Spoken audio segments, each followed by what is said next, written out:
I want a divorce. This marriage isn't working anymore. How? I don't understand. We've grown apart. It's better if we end it now. Grown apart? Min Jae, I asked you this morning if we were okay. You said we were fine. I lied. To understand how we got here, we must take you back to where it all began. The champagne glass shattered against marble with a sound that echoed through the penthouse like a gunshot. Kang Min Jae stood at the floor-to-ceiling window overlooking Seoul's glittering skyline, his reflection a ghost against the city he'd conquered. Behind him, his wife of 5 years picked up the pieces without a word, her dark hand steady, even as blood bloomed from a tiny cut on her finger. "Leave it," he said, his voice flat. "The staff will handle it in the morning." Amara Collins Kang straightened, meeting his eyes in the glass. "The staff doesn't arrive until 7. Someone could get hurt." That was Amara, always thinking of others, even when her husband couldn't be bothered to turn around and look at her. Min Jae's jaw tightened as he watched her wrap a tissue around her finger, watched the grace with which she moved despite the late hour, despite his coldness, despite everything. She wore one of his favorite dresses tonight, the deep burgundy one that made her skin glow like polished mahogany. She'd done her hair the way he used to like it, natural curls framing her face. She'd waited for him to come home from yet another late meeting, had dinner ready, had smiled when he walked in, and he'd barely acknowledged her existence. "How was the charity board meeting?" she asked, depositing the glass shards carefully into the trash. "Productive." He took another sip of whiskey, his third since arriving home. "We finalized the hospital wing donation. Your idea about the pediatric art therapy program was well received." A small smile touched her lips. "I'm glad. Those kids need creative outlets, especially during treatment." Silence stretched between them like an ocean. Once, he would have turned around, pulled her close, told her how brilliant she was. Once, her ideas had been their ideas, her dreams woven into his ambitions so seamlessly he couldn't remember whose was whose. But that was before the empire grew too large, before the whispers started, before Han Soo-jin came back into his life, carrying secrets that could destroy everything he'd built. Amara moved to the kitchen, and he heard the quiet sounds of her making tea. Even now, she maintained the rituals that had sustained their marriage through the brutal early years. When he was building Kang Industries from nothing, when they lived in a one-bedroom apartment in Gangnam and ate ramyeon 4 nights a week, she'd made tea every night before bed. Green tea for him, chamomile for her. She'd given up her position as an emerging art curator in New York to follow him to Seoul, had learned Korean, had navigated a business culture that looked at her with curiosity at best and hostility at worst. "You're the most beautiful woman in any room," he'd told her on their wedding day, speaking in English so his mother wouldn't understand. "And the strongest. I don't deserve you, but I'll spend my life trying to." That was 6 years ago. He was 31 then, hungry and determined, but not yet, hardened. She was 27, full of fire and dreams, and a love so fierce it had terrified him even then. She'd looked at him like he hung the moon, and he'd believed that together they could weather anything. He'd been wrong. "Min Jae." Amara's voice pulled him from his thoughts. She stood in the doorway holding 2 cups, her expression unreadable. "We need to talk." His stomach twisted. Those 4 words, in any language, in any marriage, meant trouble. But instead of asking what was wrong, instead of reaching for her the way every cell in his body screamed at him to do, he checked his watch. "It's late, Amara. Can it wait until morning?" Something flickered across her face, hurt, maybe, or disappointment. But she nodded, setting his tea on the table beside his whiskey. "Of course. Sleep well." She was halfway to their bedroom when his phone buzzed. A message from Soo-jin. "Tomorrow, 2 p.m. My attorney will have the documents ready. Don't be late, Min Jae. You know what's at stake." His hands trembled as he deleted the message. tomorrow. Tomorrow everything would change, and the woman currently removing her earrings in their bedroom had no idea that in less than 24 hours he would hand her divorce papers and destroy the only real thing he'd ever built. The next morning arrived with cruel efficiency. Amara was already awake when Min Jai's alarm sounded at 5:30, sitting at the kitchen island with her laptop open, reviewing gallery contracts from her freelance consulting work. She'd never fully given up on art, even when his business consumed 90% of her time, even when Seoul's high society expected her to be nothing more than decorative. "Coffee's ready," she said without looking up. "And I picked up those almond croissants you like from the French bakery."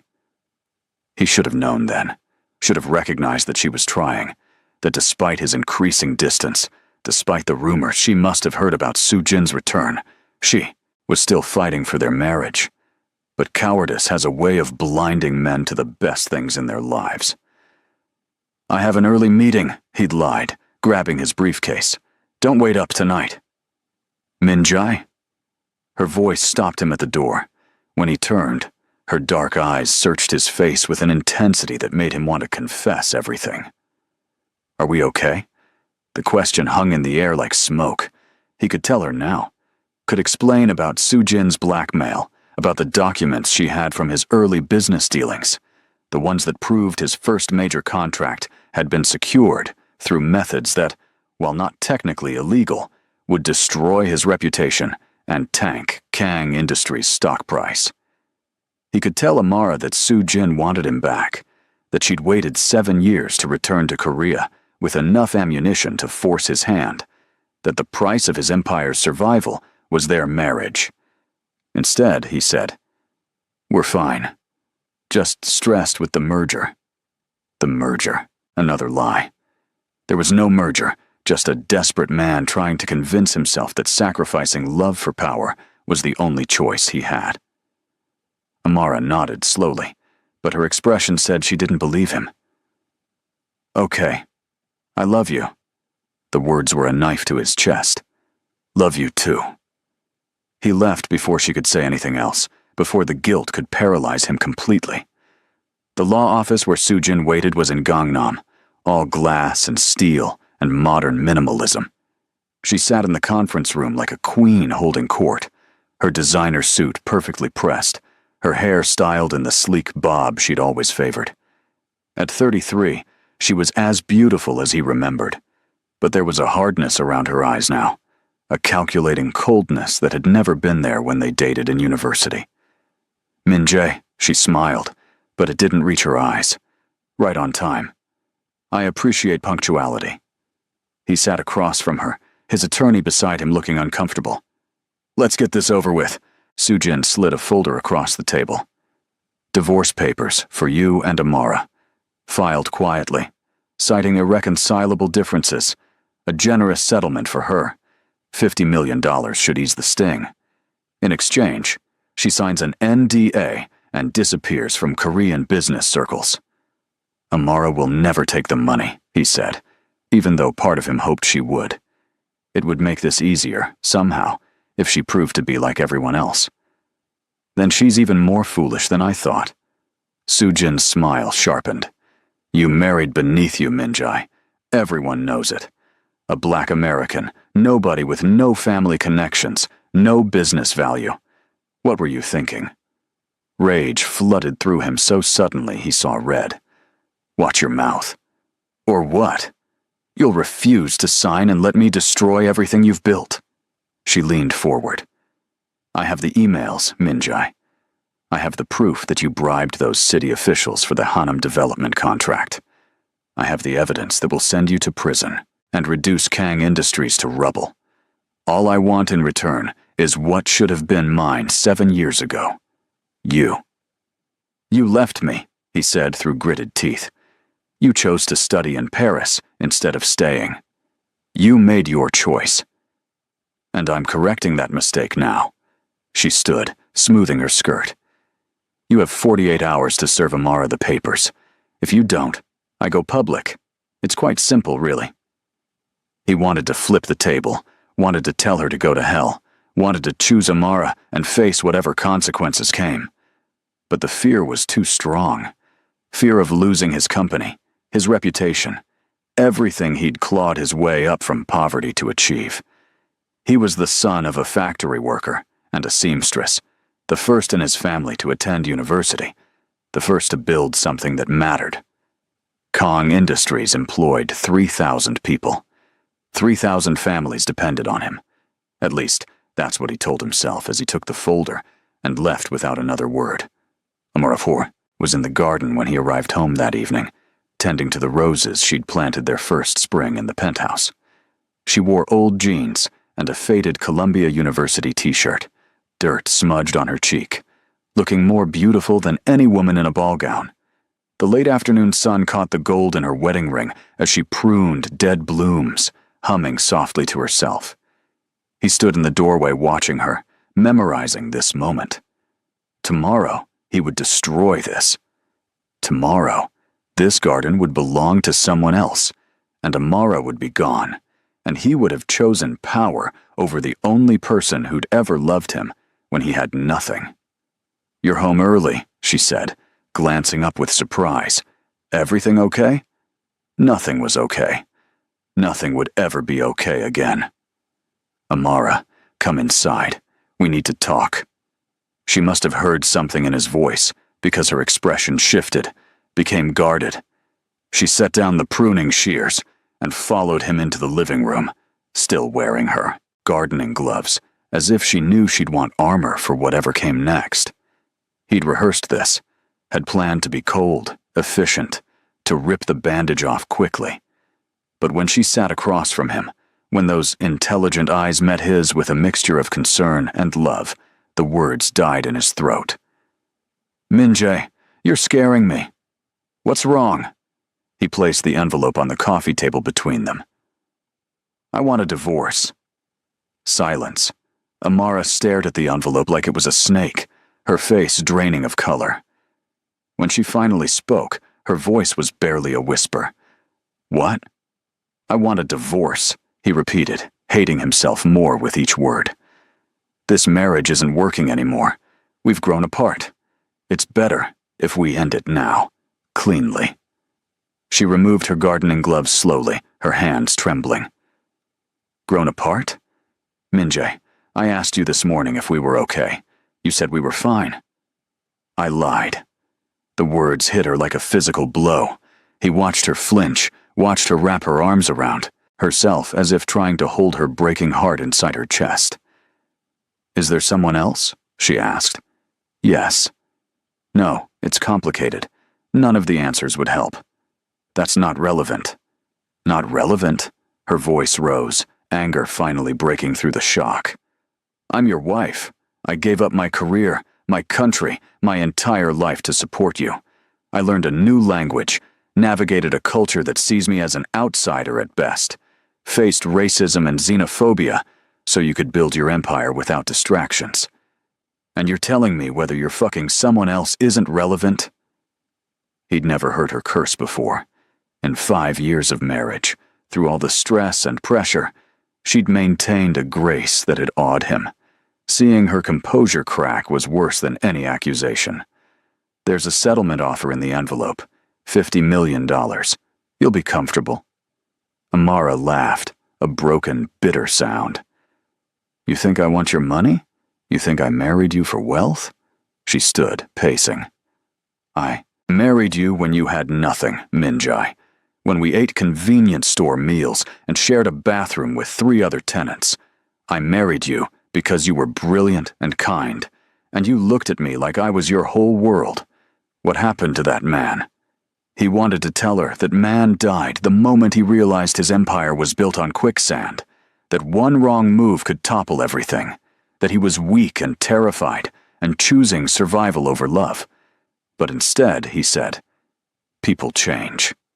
"No." She stopped in front of him, her eyes blazing. "People don't change this much without a reason. Tell me the truth. Tell me why you're really doing this." He couldn't. If he told her about Soo-jin's blackmail, she'd fight. She'd want to stand beside him, face the scandal together. and he couldn't let her sacrifice any more for him. "I don't love you anymore," he said, forcing the words past the knot in his throat. "I'm sorry, but I don't." It was the cruelest lie he'd ever told, and he watched it destroy her. Amara stumbled backward as if he'd struck her, one hand going to her stomach in an unconscious protective gesture that he wouldn't understand until much later. "You're lying," she whispered. "You have to be lying." "I'm not." She stood there for a long moment, tears streaming down her face, her whole body shaking. Then she wiped her eyes, lifted her chin, and looked at him with a dignity that humbled him. "I won't beg you to stay. I won't fight for someone who doesn't want me. But I need you to know something, Minjai." She moved to the door, pausing with her hand on the frame. "When you realize what you've done, when you understand what you've thrown away, there will be no coming back from this. Some mistakes can't be unmade." She walked out of the room, and he heard the bedroom door close softly behind her. No slamming, no screaming, just a quiet acceptance that carved out his chest and left him hollow. The divorce was finalized in 6 weeks, a record for a high-profile case. Amara signed the papers without reading them, refused the settlement money, and asked for only one thing: her freedom and her maiden name back. The media had a field day. "Kang Minjai divorces foreign wife," the headline screamed. "Billionaire CEO returns to Korean roots." The narrative wrote itself. The poor black girl who'd married above her station, finally exposed as incompatible with Korean high society. Minjai saw the articles, read the cruel comments, watched as Amara's dignity was shredded in public forums. He should have defended her, should have told the truth. But he was already planning his next move, marrying Soo Jin in 3 months, just long enough for appearances, just fast enough to satisfy her demands. He didn't know Amara was pregnant, didn't know that the protective hand on her stomach hadn't been grief, but instinct. She discovered it 2 weeks after signing the divorce papers, staring at a positive pregnancy test in a bathroom at Incheon. Airport, waiting for her flight to New York. She could have told him, could have used the pregnancy to nullify the divorce, to force him to acknowledge his responsibility. But as she sat in that sterile bathroom, her hand on her still flat belly, Amara made a choice. Her son would never watch her beg a man who'd thrown her away. 4 years passed, like a wound slowly scarring over. Amara rebuilt her life in Brooklyn, returning to the art world she'd abandoned. She started small, freelance consulting, writing gallery reviews, gradually building back her reputation. The pregnancy was difficult, made harder by her loneliness and the whispers that followed her, even across the ocean. The woman Kang Minjae divorced, the foreigner who couldn't cut it in soul. But when her son was born, when she held that perfect tiny human with Minjae's eyes and her nose, everything else faded to background noise. She named him Isaiah after her grandfather.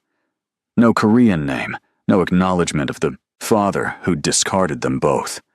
Isaiah Collins, American, whole, hers.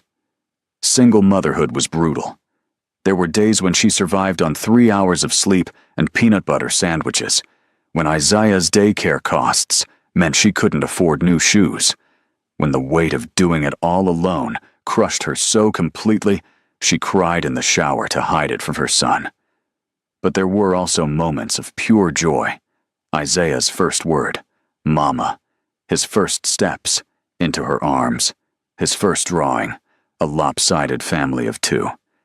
She never told Minjae, blocked his number, avoided Korean business news, built a life where he didn't exist except in the face of their child. Meanwhile, Minjae's life became everything he'd supposedly wanted. He married Soo Jin in a lavish ceremony that made the society pages, merged their family businesses, expanded Kang Industries into Southeast Asian markets. From the outside, he had it all: wealth, power, a beautiful wife from an established family, respect from his peers.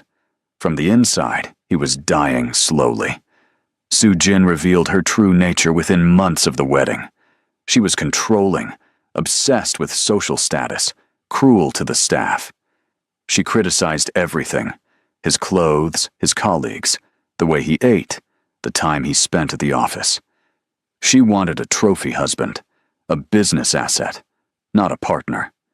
Their penthouse became a battlefield of passive aggression and icy silences. "You're thinking about her again," Soo-jin said one evening, finding him standing at the window where he'd once stood with Amara. The American. He didn't deny it. There was no point. She was nothing, Min-jae. A nobody from nowhere. Why do you still waste thoughts on her? Because she was everything, he wanted to scream.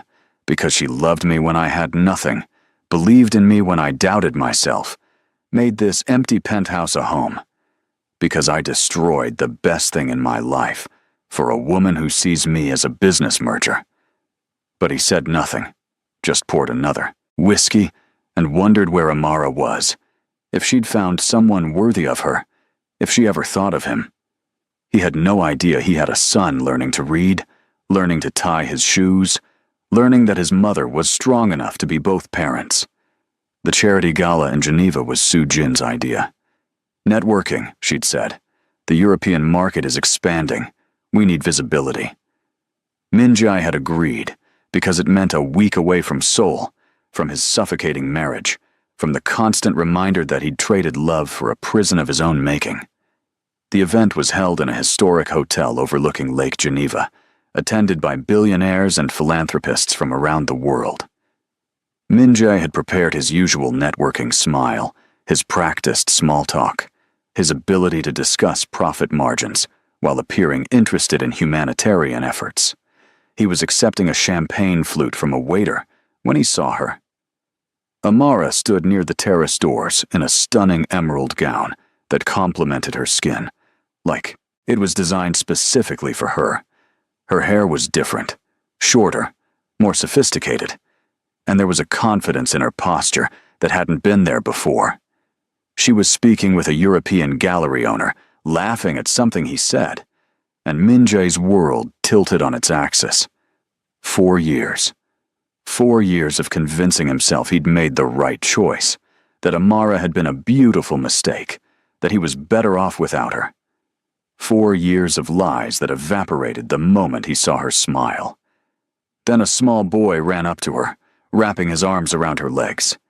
She bent down, kissing his forehead, adjusting his little bow tie with a tenderness that stopped Min-jae's heart.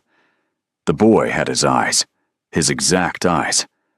The champagne flute slipped from Min-jae's fingers, shattering on the marble floor. Heads turned, including Amara's. Their eyes met across the crowded ballroom, and he watched her freeze, watched the color drain from her face, watched her instinctively pull her son closer. Time seemed to stop. Everything he'd believed about the past 4 years, that he'd moved on, that she was in America living her best life, that the divorce had been painful but necessary, shattered like the glass at his feet. She had a child. Their child. He knew it with a certainty that defied logic. Amara recovered first, scooping up the boy and heading for the exit. Min-jae moved without thinking, pushing through the crowd, ignoring Soo-jin's sharp call of his name, focused only on reaching her before she disappeared. He caught her at the elevator bank, his hand on her arm. "Amara, wait!" She spun around, her eyes flashing with fury and fear. "Let go of me! Please, just—" He looked down at the boy, who was watching him with solemn dark eyes. "Please!" The boy tugged on Amara's dress. "Mama? Who is this man?" "Mama." The word hit him like a freight train. "No one, baby," Amara said, her voice gentle despite the tension vibrating through her body. "Just someone Mama used to know." "Is he?" Min-jae couldn't finish the sentence, couldn't voice the question burning through him. Amara's jaw tightened. "Not here, not now." "Then where? When?" His voice broke. "Amara, please. I need to know." She looked at him for a long moment, her expression unreadable. Then she wrote something on a business card and handed it to him. "My hotel. Tomorrow at noon. Come alone, or don't come at all." The elevator doors opened, and she stepped inside with their son. The last thing Minjai saw before the doors closed was the boy waving at him, innocent and unaware that he was looking at the father who didn't know he existed. Minjai didn't sleep that night. He sat in his hotel room staring at Amara's business card, at the elegant script that read, "Amara Collins, independent art consultant." No Kang. She'd erased him completely. Soo-jin raged when he told her he was meeting with Amara. "That woman again? After everything I did to get rid of her, you're actually seeking her out?" The words registered slowly. "What do you mean, everything you did?" Soo-jin's expression shifted, became cautious. "Nothing. I mean nothing." But Minjai was done with lies. "Tell me the truth. What did you do?" The story came out in pieces, reluctant admissions forced by his cold fury. Soo-jin had orchestrated everything, manufactured the documents that supposedly proved illegal activity, created false evidence of bribery, used her family's connections to make the threat seem credible. There had never been real blackmail material, just an elaborate con to force Minjai into divorcing Amara and marrying her instead.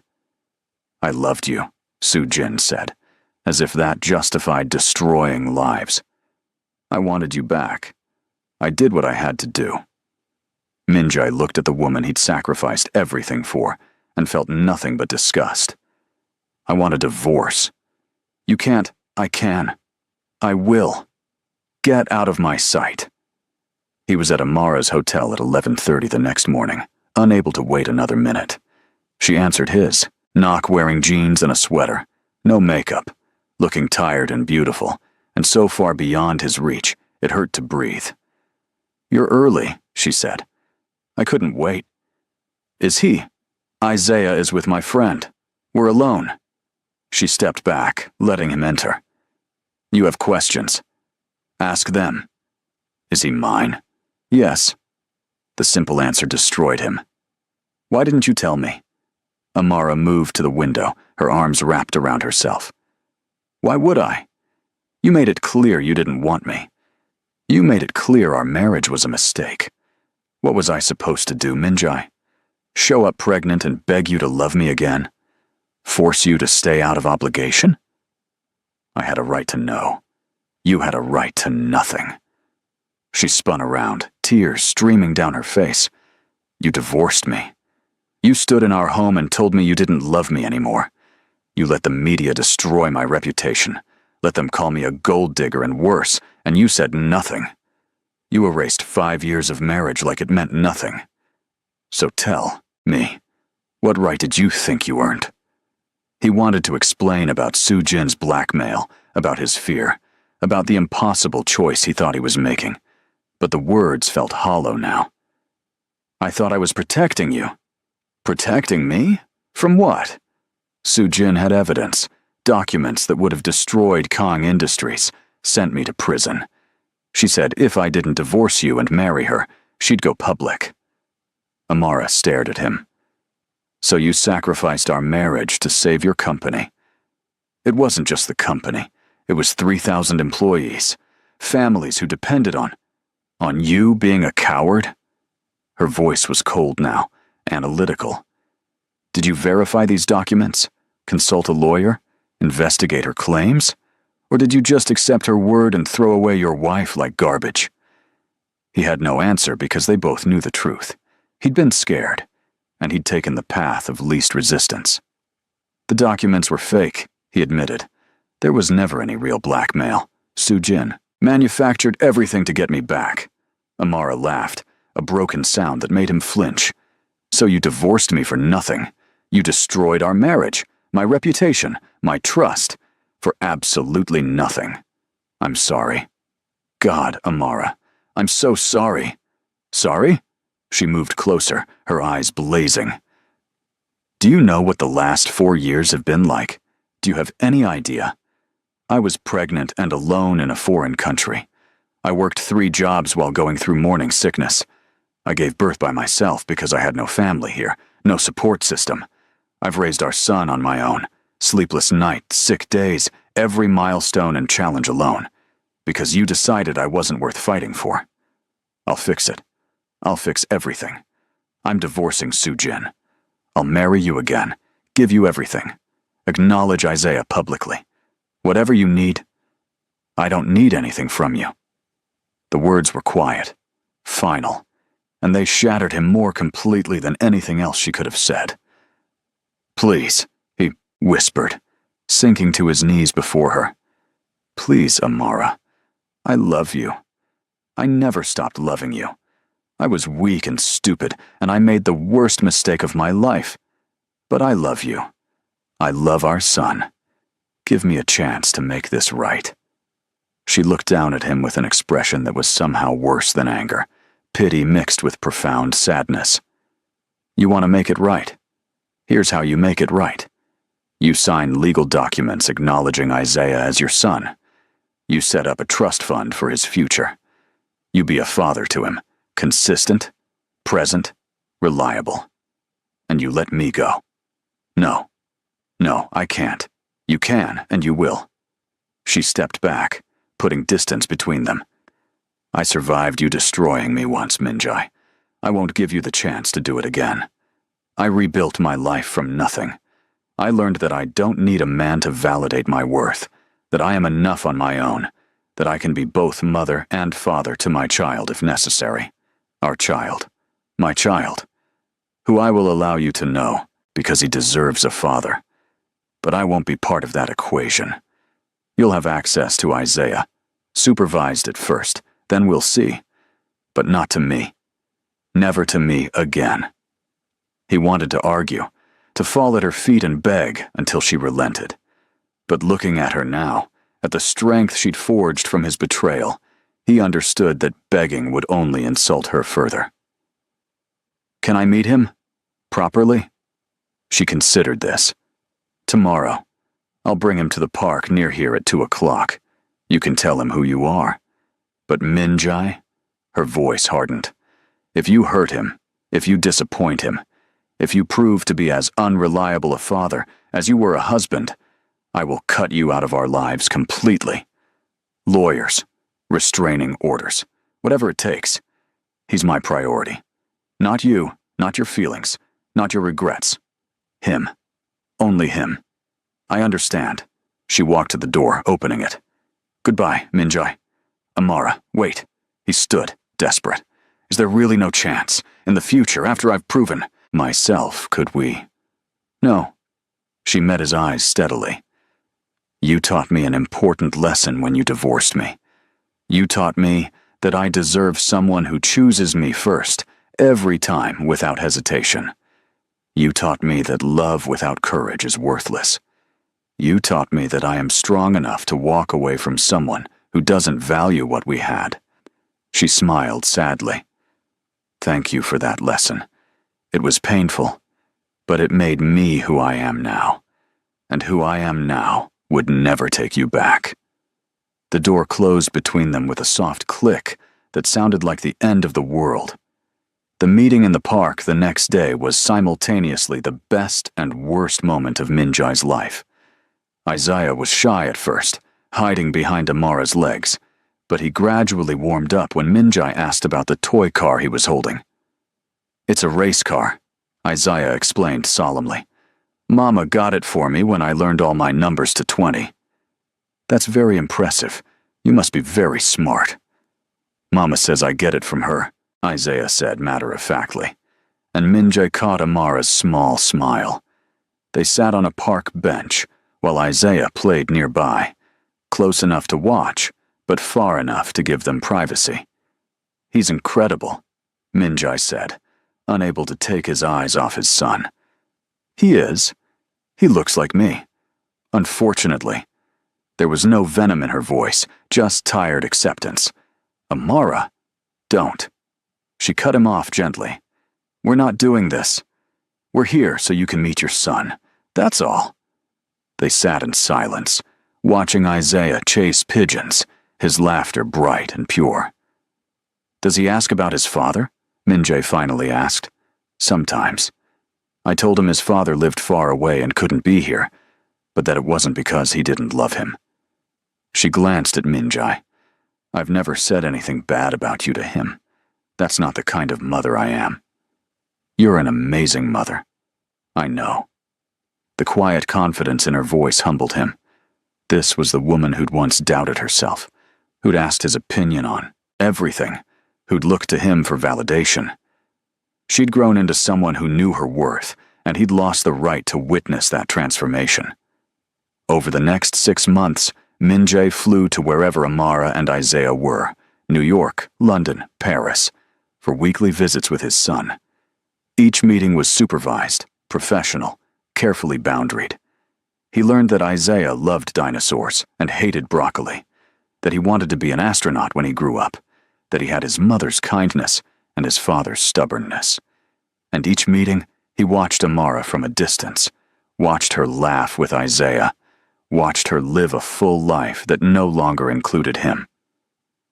She dated, she told him once when he asked, a gallery owner in Brooklyn who treated her well, who respected her art, who had Sunday brunch with her and Isaiah. "Does Isaiah like him?"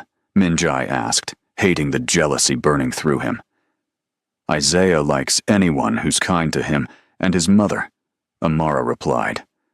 "That's what matters." Min-jae divorced Soo-jin publicly, exposing her manipulation in a carefully worded statement that destroyed her socially, but stopped short of legal action. He acknowledged Isaiah as his son, set up trust funds and college accounts, flew across oceans for bedtime stories and scraped knees. He became the father he should have been from the beginning. But he never became Amara's husband again. 3 years after that meeting in Geneva, Min-jae sat in the audience of Isaiah's elementary school in Brooklyn, watching his 7-year-old son play a tree in the school play. Amara sat 3 seats down with her boyfriend, fiancé now, he'd learned, and they looked happy, comfortable, complete. After the play, Isaiah ran up to both of them, and Min-jae felt the knife twist as he watched his son hug the other man first, calling him Uncle David. "Did you see me, Daddy? I was the best tree." "You were the best tree I've ever seen," Min-jae assured him, pulling his son into a hug and breathing in, his little boy smell of grass and sunshine. Amara approached with David, her hand tucked into his arm. "Isaiah, go get your backpack. We're going for ice cream." "Can Daddy come?" Isaiah asked hopefully. "Not tonight, baby. Daddy has a flight to catch." "I can change it," Min-jae said quickly. "I can stay." Amara's look was patient but firm. "Min-jae." "No." He nodded, defeated. "Right, of course." He kissed Isaiah's forehead. "I'll call you tomorrow, buddy. Love you." "Love you too, Daddy." As Isaiah ran off, Min-jae found himself standing awkwardly with Amara and David. The other man was annoyingly perfect. Kind eyes, good job, clearly adored both Amara and Isaiah. "I should go," Min-jae said. "Actually," Amara touched his arm lightly, "I wanted to tell you something. David and I are getting married next month." The world tilted. "Congratulations." "Thank you. It'll be small, just close friends and family. Isaiah will be there, of course." "Of course." She hesitated, then said, gently, "I wanted you to hear it from me. You're Isaiah's father. You deserve that respect. Respect. Not love, not longing, not regret. Just calm, gracious respect. Is he good to you?" The question escaped before he could stop it. Amara's expression softened. "He's very good to us. He chooses us first, every single time. He loves Isaiah like his own. He's patient and kind and steady." Everything I wasn't, Min-jae thought. Everything I should have been. "I'm glad," he said, and meant it despite the agony. "You deserve that. You always deserve that." She studied his face for a moment, and he saw something flicker in her eyes. Not love, maybe, but a kind of gentle closure. "I forgive you," she said quietly. "For what it's worth, I forgive you for the divorce, for the lies, for everything. Not because you've earned it through the visits, or the money, or being a good father to Isaiah, but because I refuse to carry anger anymore. I'm happy, Minjai, really, truly happy, and I hope, someday, you find that too." She squeezed his arm once, then walked away to join David and Isaiah, her family, leaving Minjai standing alone in the emptying school auditorium. That night, in his hotel room, Minjai poured a glass of whiskey and stood at the window overlooking Brooklyn. Somewhere out there, Amara was tucking Isaiah into bed, reading him stories, being the amazing mother she'd become without him. Somewhere out there, she was planning a wedding to a man who'd proven worthy of her. And he was here, in another anonymous hotel room in another city, having built an empire, but lost everything that mattered. His phone buzzed, a text from his mother. "When are you coming home to Seoul? When will you remarry? Give me grandchildren?" He almost laughed. He had a son, a beautiful, brilliant boy. But because of his own cowardice and pride, half his family didn't even know Isaiah existed. His mother had never met her grandson, because Minjai couldn't bear to explain how he'd destroyed his first marriage. Another message, this one from his assistant. "Board meeting Tuesday. They want to discuss succession planning." Succession. Legacy. The empire he'd chosen over love. Minjai opened his laptop and began typing. Not a business email, but something else. Words he'd never said properly. Truths he'd never fully acknowledged. "Dear Amara, you'll never read this. I'll never send it. But I need to write it anyway. Need to finally be honest about what I threw away. I lost the woman who loved me when I had nothing because I wanted everything. I lost the partner who believed in me before the world did because I was too cowardly to fight for her. I lost the mother of my child because I convinced myself that power mattered more than love. You were right that day in Geneva. Some mistakes can't be unmade. This is mine. Permanent, irreversible, the defining failure of my life. I watch you now, happy and whole, and I'm glad. You deserve that joy. Isaiah deserves the stable, loving home you've built. But God, Amara, I'm so sorry. I'm sorry I wasn't brave enough to choose you. I'm sorry I let fear make my decisions. I'm sorry our son will grow up calling another man dad, while I'm the weekend father who flies in for school plays. I tell myself that being in Isaiah's life is enough, that I should be grateful you let me have even this much. Most days, I even believe it. But late at night, in hotel rooms across the world, I remember what we had. I remember your laugh, your touch, the way you made our apartment feel like home. I remember dancing in the kitchen, planning our future, believing we could conquer anything together. I had it all, and I threw it away for a threat that wasn't even real. This is my punishment, and it's fair. You moved on. You found someone worthy.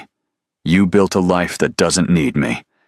And I'm here, emperor of an empire that feels like ash, loving a woman I'll never have again, father to a son who barely knows me. This is the price of my choices. This is what it costs to value power over people. I just wanted you to know, even if you'll never read this, that I understand now. I understand that I had everything when I had you. I understand that no amount of wealth or success will ever fill the hole you left. I understand that regret is the most expensive price of all. I hope he makes you happy. I hope Isaiah grows up secure and loved. I hope you live the beautiful life you always deserved. And I hope that somewhere, somehow, you know that losing you was the greatest mistake I'll ever make. All my love, always. Minjai. He read it once, then deleted it. Some words were meant only for the darkness, for the empty hours when truth couldn't be avoided. His phone buzzed again. A photo from Amara. Isaiah asleep in his bed, clutching the dinosaur stuffed animal Minjai had bought him, a small smile on his face. The text read, "He wanted you to know he's dreaming about the space museum you're taking him to next month." Sleep. Well, it was a kindness she didn't owe him, a small grace that acknowledged his place in their son's life while maintaining her boundaries. Minjay saved the photo, added it to the album of Isaiah pictures that had become his most precious possession. Then he turned off his phone, finished his whiskey, and tried to sleep, knowing he'd dream of a woman walking away in an emerald dress, whole and unbroken, leaving him exactly where his choices had put him. Alone. If this story moved you, if Amara's strength inspired you, or Minjai's regret struck a chord, do me a favor. Hit that subscribe button so you never miss a story about love, loss, and the choices that define us. Drop a comment telling me what you would have done in Amara's position. And if you believe in the power of choosing yourself first, give this video a like. These stories exist because of you, and I'm grateful for every single person who takes this journey with me. Until next time, remember, some mistakes can't be unmade, but healing is always possible. Choose wisely. Choose love. Choose yourself.